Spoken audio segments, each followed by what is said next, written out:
it's all dense on the outside and there's no growth inside. So what you're gonna do now is you're gonna cut in little windows, okay? So the light can get in.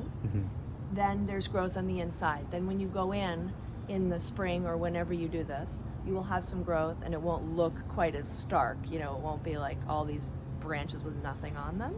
I would wait until the spring because of the berries, let the birds enjoy them over the winter. Then I would go in late winter if you have the time then, otherwise spring is fine, or like early spring. Ideally before birds start making their little nests in there. You can keep going up, up, up, okay? You have a lot of privacy though, so you may not need that. You can also cut in these holes up there. When you do your pruning going in, you wanna go in, I'd go in a foot, because this is like 3 feet wide, right, or deep. So I'd go in a foot and just take, I don't think you need to be too discriminating about where, okay? Just take off a foot. I'd use hand pruners, not electric trimmers. Cool. Then you push your wall back, okay? Sun will shine on it, you'll get new growth, all right? Great.